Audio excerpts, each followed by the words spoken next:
今天来到了海口的火山群世界地质公园，这里曾被评为海南省的10佳景区，也是4A 景区。这个火山公园也是中国唯一的热带海岛城市火山群地质公园，是一个很有价值的世界级旅游风景区。到海口旅游一定要到这里打卡。火山公园距市区只有15公里，这里有专门的旅游车、旅游1路直接到达这里。今天的天气不错，这是景区门口，公园门前有很多漂亮的大树。今天是12月6日，温度大概20度，非常的舒服。火山口公园的门票在网上订48块钱。带大家游览一下这个火山公园，这是火山岩石堆起的石山。这个公园很大的特色就是到处都是火山石。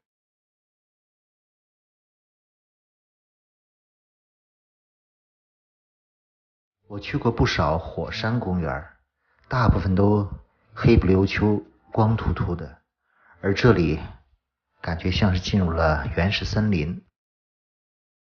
因为这里地处热带，所以植被非常容易生长。看这里的湖光山色多美。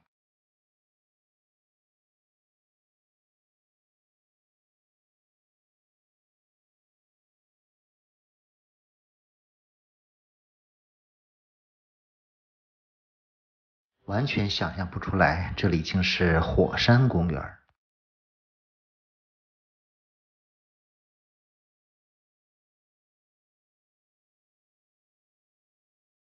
湖里有很多鱼，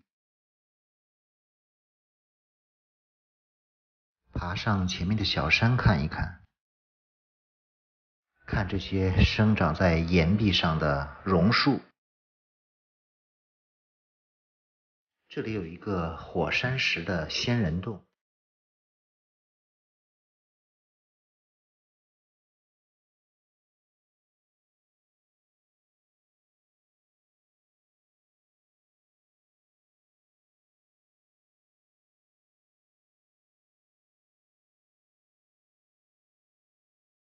洞口上还有一个瀑布飞流而下。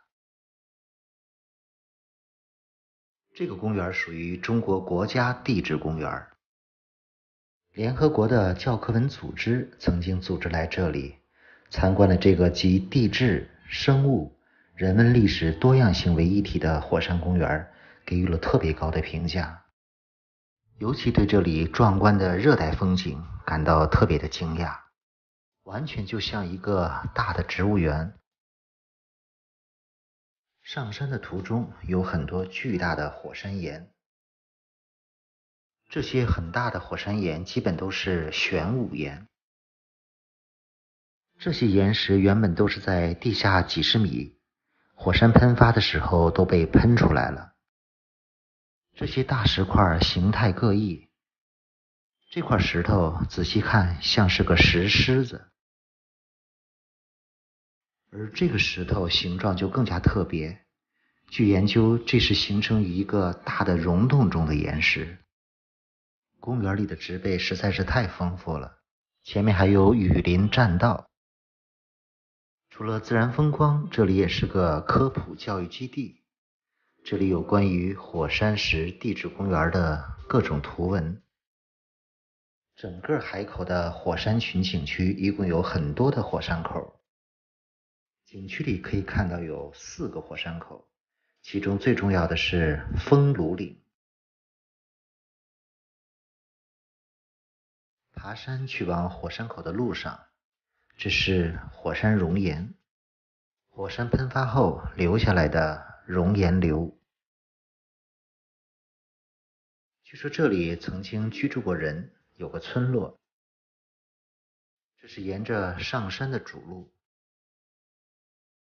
火山石雕刻的一尊龙头，一路上可以看到很多火山石制作的农业和家居用的工具，这个好像是榨甘蔗汁的。这是当地的人用火山石搭建出来的民居。这些热带的植物就在这贫瘠的火山岩石中热烈的生长。前面就要往火山口爬山了，山脚下有一块巨石，形状很特别。仔细看，原来这是一个金蝉。这个蛤蟆实在是太逼真了，看看眼睛都非常像。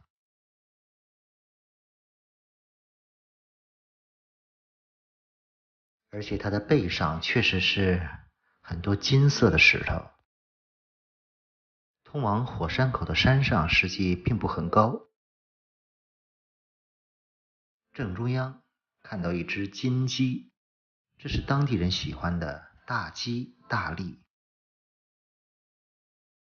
这里真的简直就是个花园。开始往山上爬。爬山有标准的台阶，也有这样的小路。半山上还有个火山神庙，这个火山庙距今也有200年的历史了。看看这里的植被多茂密，蓝天白云。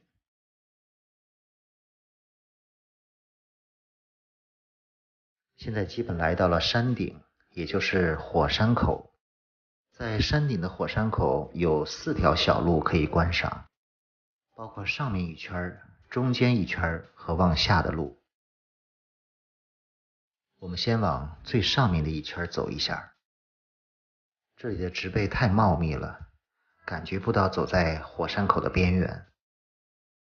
上面这圈有好几个观景点，从这里可以看到远处的琼州海峡。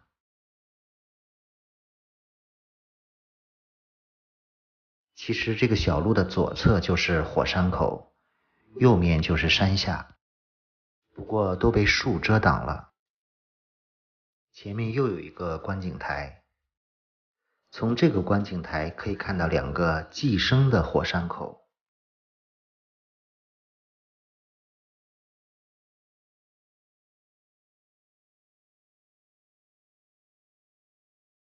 可惜全都是茂密的树林。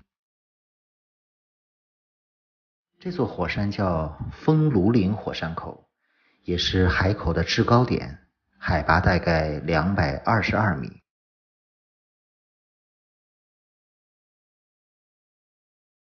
就是这3个字，丰庐岭。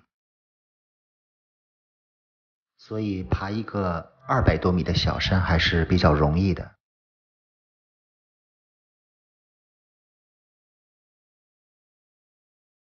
我们现在从上往下，往火山口下去。从这个角度好像可以看到一个巨大的圆坑。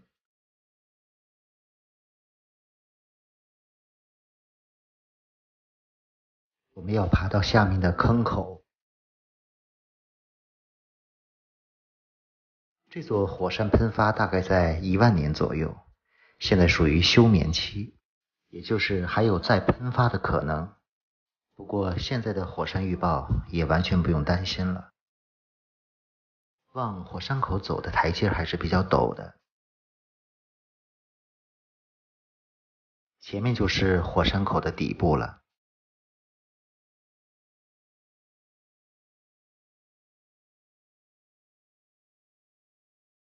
这里就是火山口的底部。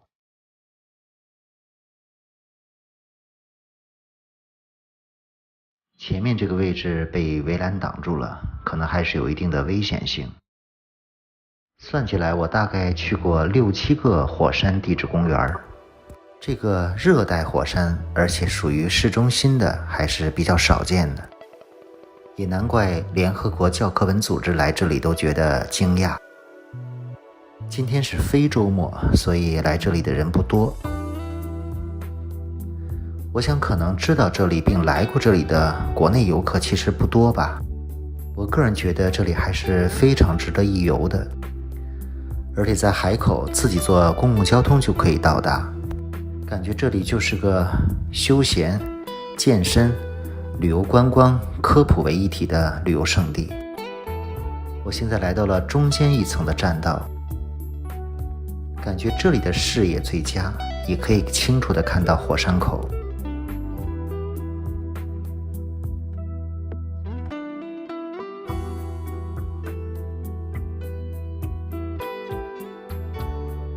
感觉是一个不规则的大洞，我刚才就是从这个洞里爬上来的。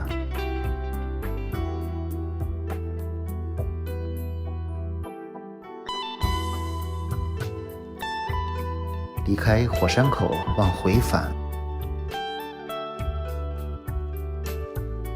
这里有个很大的广场。在火山公园有好几个科技馆，展出的都是与火山相关的知识和照片影像。而且这里休闲休息的地方也很多，在公园出口的地方景色也是不错的。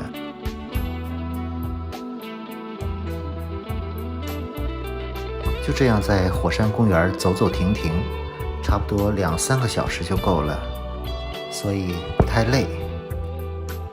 如果你有机会来海口，不妨留个半天来这里玩一玩吧。这里是海南博物馆，这里展示了一艘800年前南宋的沉船。从这艘海底沉船里挖掘出了上万件宝贝。博物馆里还有一件镇馆之宝，体积小到需要用放大镜来看。今天上午没有安排去景点，周大哥又约我一起去吃海鲜。我们来到了这家万人海鲜大市场，不过中午这里吃饭的人不多。我们3个人点了个团购的海鲜套餐，又是周大哥请客。他说这个团购给他省了不少钱，本来要花1000块钱的，结果只花了350，心里很感谢周大哥，又当导游又做东道主。周大哥和谭大哥也都非常喜欢旅游，而且都喜欢健身运动，都算是个老帅哥，在海口过着非常舒服的退休生活。可是我不太好意思拍他们俩。现在到了海南博物馆，进去参观一下。海南博物馆算是个4A 景区，对公众是免费开放的，现场预约就可以。这是1层的大厅。目前博物馆有3个基本陈列展、2个专题展和4个非遗，主要看的是3个基本陈列：南明范科、方外封疆和仙凡之间。首先参观1层的南明范科，这是一个南海海洋文明陈列，尤其是看一看这里挖掘出的800年的南海沉船，以及沉船里的1万多件文物。这艘沉船叫华光礁1号，是1996年在西沙群岛的华光礁附近发现的。这里展示的海底的沉船船板，在发现沉船10多年之后，2007年、08年开始大规模的挖掘这艘沉船。其实在西沙群岛的华光礁附近发现过几艘沉船，不过只有这艘华光礁1号保存相对完整。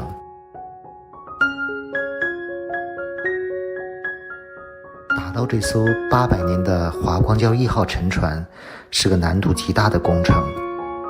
经过对船上文物的鉴定，认定这艘船是800年前南宋的商船，好像是从泉州驶出，在西沙群岛沉船的。打捞上来的船板不能直接展出，要经过很多技术的处理，包括脱盐、脱水很多道工序。里面的实验室里就是经过处理的船板，总量是511块。这是刚刚打捞上来未曾复原的一些文物，大部分都是瓷器，应该是销往东南亚的。除了瓷器，也有一些陶器和其他的东西。这是修复完整后的一些瓷器，有盆儿、碗儿、盘儿、罐儿、盒儿。地板下面展示的是海底沉船的一些文物。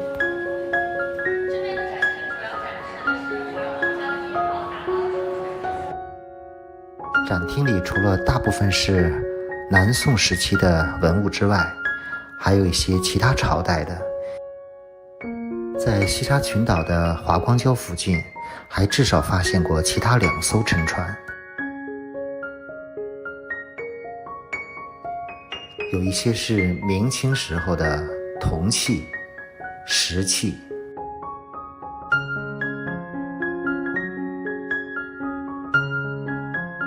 发现华光礁1号沉船是一件非常重大的事件，因为这艘船是一个科技含量非常高的商船。华光礁1号是福建产的船，其中有一项是水密隔舱技术，可以说是当时世界上最先进的商船。马可波罗也曾在他的游记里记录过这样的商船。这里还展示着其他一些文物，包括一些航海的记录和地图，说明中国自古以来就在这里。1楼展厅还有一些沿海渔民的生产生活状况。现在来到了2楼的陈列馆。2楼主要是方外封疆，也是海南历史陈列。这里的展厅全方位地展示了海南的历史发展变化，还有人员变迁，有很多丰富的图文资料，几乎展示了海南岛从40多万年前的史前时代，一直到民国时期的漫长历史变化。这是新石器时代的。到2楼主要来看的是这里的镇馆之宝。史书上记载，海南岛是公元前100多年前正式划入中国的汉朝版图，而这里展出的一个实物更加充分证明了这一点。这是一枚叫朱炉直盔的官印，这是1980几年在海南乐东县发现的。这是一枚银制的官印，体积很小，上面有一条小蛇，小到只能通过放大镜来看清。朱炉是县的名称，直盔代表着爵位，用以册封有功的大臣。这枚印章就是朝廷赐给当地的守官的，这上面就是印章的4个字：朱炉直盔。没想到吧，这枚小小的印章就是价值连城的海南博物馆的镇馆之宝。再来看看2楼博物馆其他的展品，这些是汉朝的一些铜器，有像锅一样的，这是一些汉朝的陶器，这是瓷器。鉴真和尚第5次东渡日本时，也因为迷失方向，流落到海南的三亚。在博物馆的历史陈列里，有大幅的篇幅展示了一些贬官文化。海南有很多被流放、降职、发配到海南的一些非常棒的官员，包括苏东坡、武功慈利的5位大臣，还有邱俊、海瑞，这些都是历史上的风云人物。直到目前，海口市还有很多这几位历史名人的一些古迹，包括武公祠、海瑞墓、邱俊的故居和邱俊墓。我准备找一天时间，把这几个地方实地参观一下。博物馆里还有一些明清和现代，包括民国时期的一些文物展览，还有不少照片，有下南洋的，还有外国人拍的当时海南人的照片。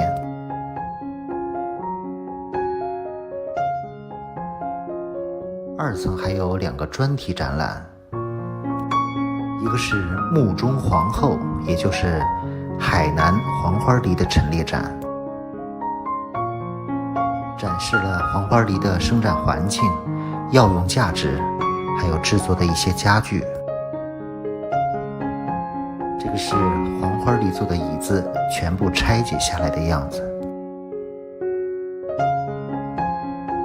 这个是海南沉香陈列，也叫香中魁首。3楼展厅展示的是仙凡之间，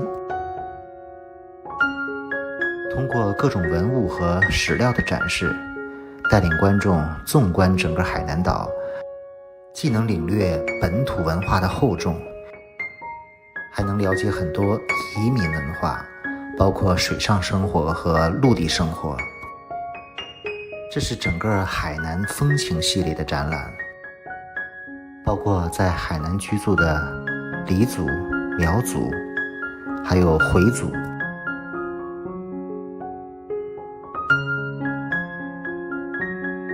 3楼还有海南的4个非物质文化遗产系列展览，可以在这个展览中用短短的时间了解整个海南的文化。海南建省时间并不长，是从1988年开始的。经过30年的努力，海南省可以说发生了翻天覆地的变化。很多人来海南旅游，甚至只用1周时间，可能也只够在三亚度个假的时间吧。其实海南的旅游和文化资源真的很多，我也希望用我简单的足迹和介绍让大家了解一些，也谢谢大家的关注。